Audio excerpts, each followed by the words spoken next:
Fala galerinha, tudo bem? Vamos trabalhar com o tópico de polímeros agora, né? Quase aí fechando nossa química orgânica, tá bom? Os polímeros são compostos importantes para a gente, vocês vão perceber que ao estudarmos polímeros, nós vamos essencialmente aplicar os conhecimentos adquiridos no capítulo de reações orgânicas, tá bom? Os polímeros, né, seriam grupos importantes de compostos para a gente, ok? Mas eles são produzidos a partir de compostos orgânicos e, portanto, a partir de reações orgânicas, ok? O que seriam polímeros para a gente? Poli, muitos, meros, partes, tá? Esses polímeros, eles são macromoléculas, ou seja, moléculas muito grandes, né? Formadas pela união de N. Esse N ele pode ser um número igual a 100, mas esse N pode ser 100 mil, 200 mil, 300 mil, não interessa. Tá? Formados pela união de N, unidades de repetição. Repetição. Né? Derivadas de monômeros. Okay? Derivados de monômeros. A gente vai, aos pouquinhos, se adequando, se familiarizando aos termos que vão aparecendo para a gente, tá bom? Então, na hora da gente trabalhar com polímero, né, essencialmente o que nós temos é isso aqui, ó, não é? Eu tenho N monômeros. Esse monômero, ele é a unidade que vai reagir dando origem ao meu polímero, tá bom? Então, o monômero é o reagente para a produção dessa espécie. Então, eu tenho N monômeros, ok? E esses monômeros vão reagir entre si, ok? Por diversos mecanismos diferentes, tá? E o que nós vamos ter é exatamente isso aqui, ó. Eu vou ter a unidade de repetição representada entre parênteses, ok? Aqui a gente coloca um N, nós não especificamos a quantidade de unidades, tá? Porque eu posso ter o mesmo polímero com 10 mil unidades, eu posso ter o mesmo polímero com 100 mil unidades, né? O fato da minha estrutura ser maior ou menor, claro, vai acarretar principalmente na alteração das propriedades físicas, ok? E nós sempre representamos o polímero com duas ligações abertas aqui. Isso indica que a unidade que está ali dentro, a unidade de repetição, ela vai, né, se ligar às outras unidades ali presentes, tá bom? Então, a representação é exatamente essa, ok? E esses polímeros, né, eles podem ser classificados em relação a alguns, né, critérios ali, né? Os polímeros, eles podem ser classificados quanto? Então, primeiro critério de classificação, a origem. Ok? A origem. Como assim a origem, Cris? Existem dois tipos de polímeros, gente. São os naturais e, né, os artificiais. Né, os biopolímeros, né, podemos dizer assim, os de origem natural. Né? E nós temos os sintéticos, os artificiais. Né? Os naturais, eles são, né, produzidos na natureza, ok? Como o nome já diz. Né? Nós temos aqui, ó, por exemplo, DNA, né, os polissacarídeos, ok? Né? Os ácidos nucleicos aí como no geral, né, DNA e RNA, a gente tem os, né, os polissacarídeos, a gente tem amido, a gente tem celulose, a gente tem muitos outros, ok? E eu tenho os artificiais, né, e aí podemos citar aqui, no geral, ó, os plásticos, ok? Os plásticos, todos eles são artificiais, não existe plástico na natureza. Na verdade existe, né, mas nós produzimos esses plásticos, tá? Eles não estão lá presentes, eles não são sintetizados por organismos, por exemplo, não é?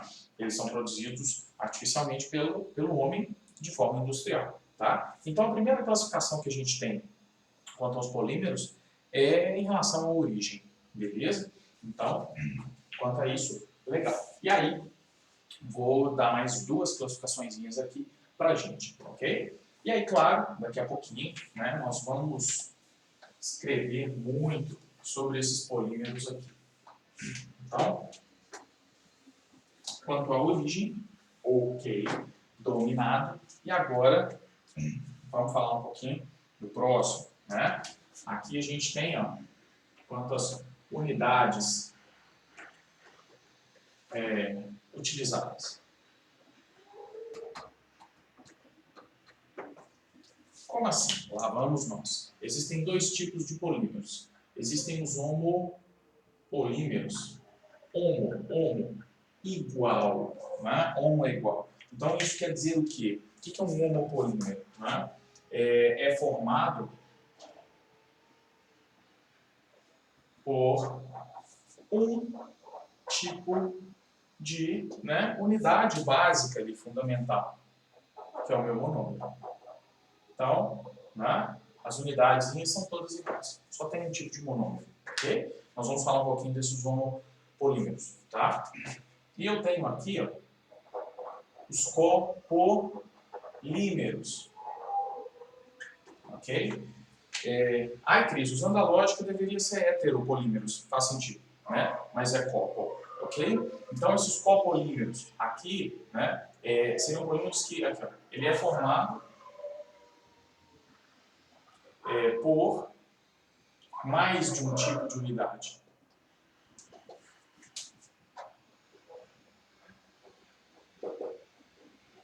Mais de um tipo de unidade, ok? Para ficar uma concordância legal aqui, eu vou tirar o plural, tá? Porque senão eu teria que colocar que são formados. Então, ó, o homopolímero ele é formado, o copolímero ele é formado, ok? Por mais de um tipo de unidade, tá legal? Então, se eu usar 2, 3, 4 ali unidades diferentes ou mais, né, eu tenho um copolímero.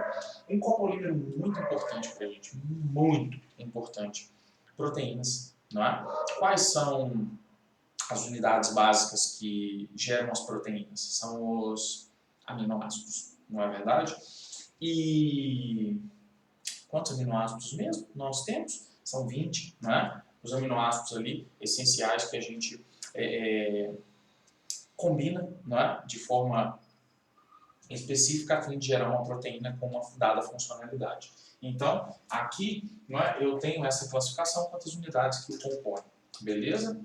E eu tenho aqui também, né, uma outra classificação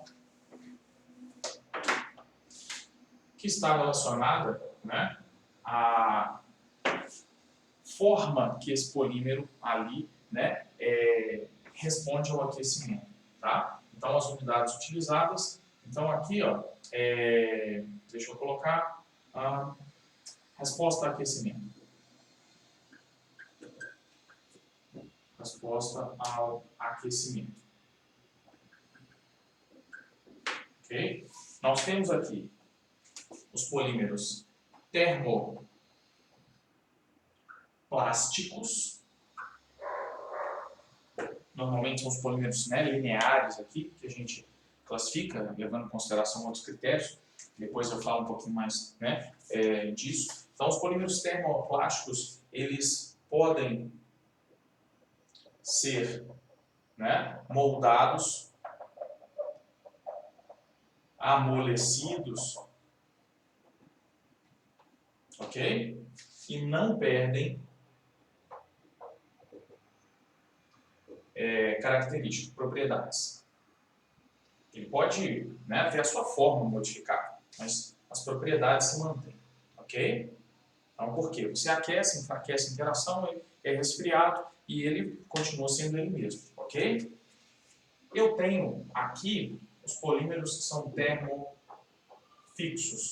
ok? Esses polímeros, né, ao serem aquecidos,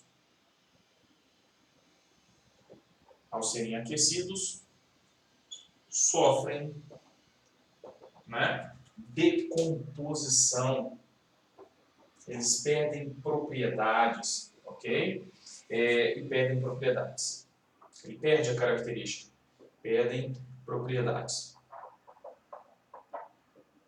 Porque esses polímeros termofixos, eles são redes tridimensionais que, quando aquecidas, você acaba, sob aquecimento, né, elevado, você acaba quebrando ligação covalente dentro da estrutura. E quando você resfria, essas ligações não são refeitas, né? Então ele perde as suas características. Já os termoplásticos não. Você aquece, enfraquece interações intermoleculares e quando você o resfria, essas interações se refazem, tá bom? Então, uma classificação ou classificações importantes para a gente dentro desse cenário, ok? E aí, claro, gente, dentro, né, dessas classificações ainda existem outras, tá? Mas que não fazem parte do nosso estudo, tá? Então, legal, já sabemos um pouquinho sobre esses polímeros nesse momento e agora, claro, né, nós vamos falar um pouquinho sobre os tipos de polímeros ali que nós vamos encontrar, tá bom? O método de síntese nesse caso. Gente, hoje, né, nós vivenciamos a era dos plásticos, né?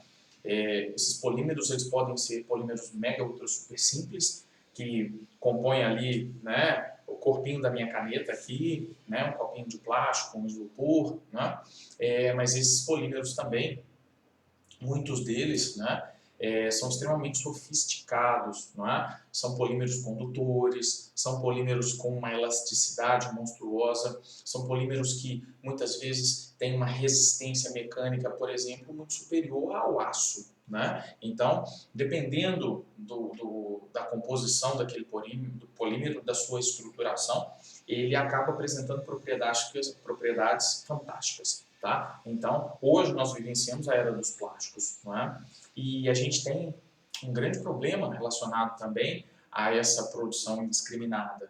Os plásticos, eles não se decompõem com muita facilidade, não é? Agora sim, nós já estamos começando a produzir em maior quantidade, comparado aos anos anteriores, né, às décadas anteriores, polímeros que podem ser processados pela natureza. Não é verdade? Eles sofrem ali a ação de micro-organismos e podem ser quebrados em partes menores. Mas a grande maioria dos plásticos que nós temos hoje, infelizmente, não são biodegradáveis, né? Eles acabam aí poluindo a natureza. Não é? Vocês sabem que a quantidade de microplásticos, né, que são pequenos pedacinhos desses plásticos, nos oceanos, por exemplo, né, tem sido um enorme problema para a gente. Ok? Então, é complicado. Beleza. E aí vamos falar um pouquinho aqui, ó, sobre, né, os polímeros de adição. Ok? E aqui, quando nós falamos em polímeros de adição, nós já estamos falando em um método de síntese, ou seja, como eles são produzidos, né, nesse esquema reacional. Tá? Os polímeros de adição, eles derivam de monômeros,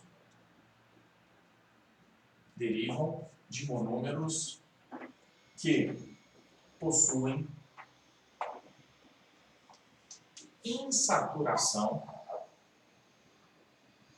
entre carbonos, ok? No geral, nós vamos trabalhar com polímeros que apresentam dupla entre carbonos, ok? É mais fácil da gente trabalhar, ok? Então, derivam de monômeros que possuem saturação entre carbonos. Tá, e aí? O que nós vamos enxergar aqui? Tá bom? Gente, esses polímeros de adição, a grande maioria deles, o mecanismo de síntese, ele é um mecanismo radicalar. Tá? Ele tem quebras homolíticas de ligações e elétrons emparelhados, né?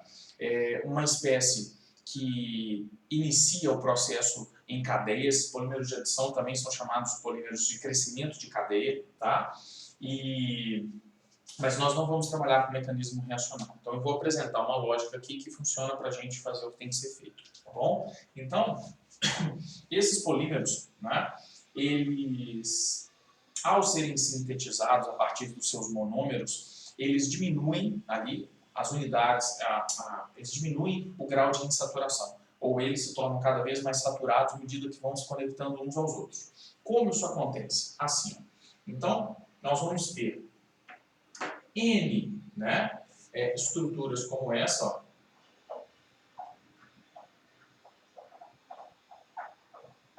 N estruturas como essa, ok? E o que vai rolar aqui, né? Para que as unidades se liguem umas às outras, né, nós vamos, neste caso, romper uma ligação do tipo π. Né? E quando essa π se rompe, e aqui eu vou representar em roxinho, quando essa π se rompe, o que a gente tem é exatamente isso aqui.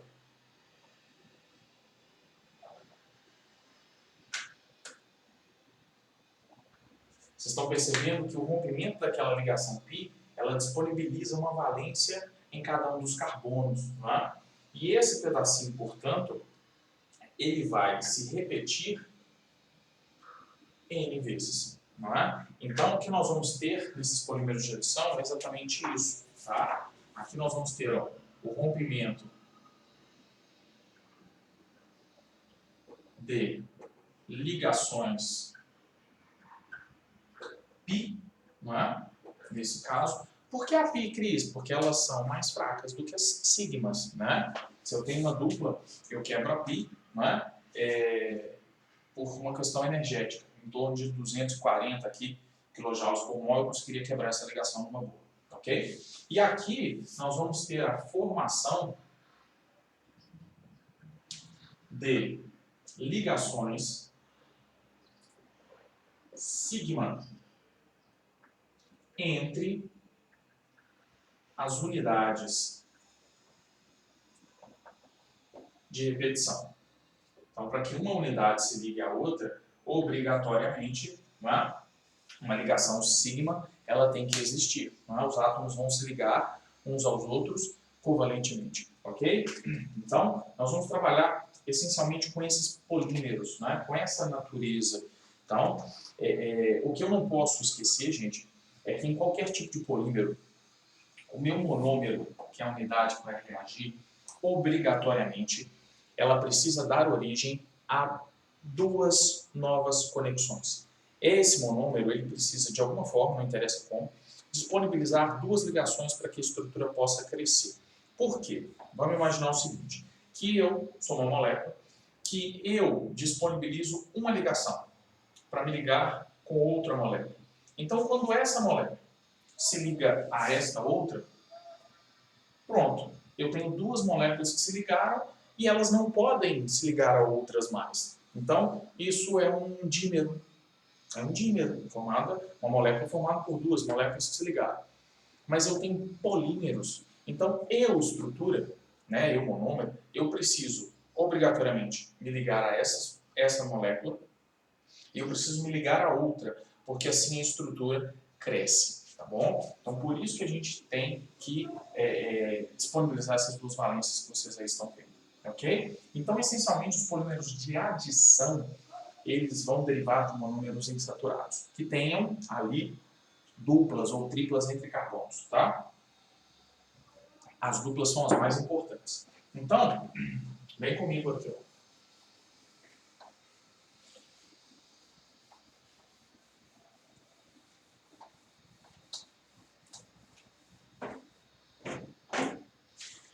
O polímero de adição mais simples de todos, né, é este, que é o polietileno. Ok? O polietileno. Qual é o monômero desse polímero aqui, ó? Monômero. É o CH2 dupla CH2, né? Que é o etileno. Ou o eteno, não é? Etileno é um nome, né, aceito pela EUPAC. Então, esse é o monômero. Então, presta atenção no que vai acontecer, gente. Ó. Aqui, Ó, eu vou desenhar algumas unidades. Então, aqui, ó, eu tenho a síntese, ó. A ideia é essa, ó. CH2, CH2. Olha lá, um monômero, dois monômeros. Vou colocar só 3 aqui. 3, ó. Legal. Então, o que vai rolar? Isso aqui, ó. Ao quebrar a π, eu abro essa ligação e essa. Ao quebrar a π, eu abro essa ligação e essa. Ok? E aqui, gente, quando a gente coloca o tracinho, parece que é um par de elétrons. Né? Mas como eu disse para vocês, é uma quebra homolítica. Aqui é radicalar. Aqui só tem um elétronzinho e aqui só tem um. Tá? Mas eu não vou mostrar esses radicais porque não nos interessa. Então, aqui, ó, mesmo esquema. Beleza. E agora, o que vai rolar? Simples, né? Você vai unir essas estruturas. Aqui, ó. Essa unidade se liga a essa aqui se ligaria a outra, e essa se ligaria a outra. A estrutura vai crescendo, tá? Então, como é que a gente representa um polímero nesse caso? Aqui, ó. A síntese, né? Seriam N CH2 dupla CH2 produzindo. Aí, entre parênteses, muito cuidado, eu não estou colocando o monômero entre parênteses, eu estou colocando a unidade que se repete, ou seja, é o que é obtido quando esse monômero reage. Então, aqui dentro, o que está se repetindo é essa estruturinha, ó, com a ligação simples, né, gente? Aqui, ó. Esse pedacinho está se repetindo N vezes, tá ok? Então, aqui eu tenho, né, a síntese do polietileno, tá? Aqui, ó, polietileno, ok? Existem N polímeros importantes para a gente, que são polímeros de adição, né? A gente tem o PVC, que é o policloreto de vinila, né? A gente tem o poliestireno, poliacetileno, a gente tem N polímeros que são importantes, tá? E cada um deles, né, tem uma finalidade específica, né, usado para produzir alguma coisa, ok? Esse polietileno, ele é muito importante para a gente comercialmente falando. E esse polietileno ele pode ser de dois tipos, né? A gente tem o PEBD, polietileno de baixa densidade, tá? O que seria esse polietileno de baixa densidade? Baixa densidade. Esse polietileno de baixa densidade, ele é um plástico mole.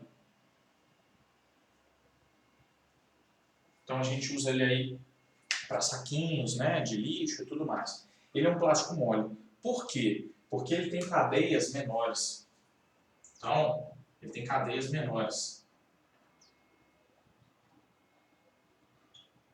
Isso quer dizer que as interações entre as moléculas, né, lá na estrutura, são interações mais fracas. A gente já viu isso, né? Em propriedades físico-químicas. Quando você aumenta o tamanho da cadeia, as interações vão se tornando cada vez mais fortes. Então eu tenho ali polietilenos com 5, 10 mil unidades de repetição. São cadeias muito grandes, mas são cadeias pequenas, né, para os polímeros. Não é? Então, isso faz com que ele tenha essas características. E eu tenho o PEAD, que é o polietileno de alta densidade. E esse polietileno de alta densidade é um plástico duro. E por que ele é duro? Porque as cadeias são maiores.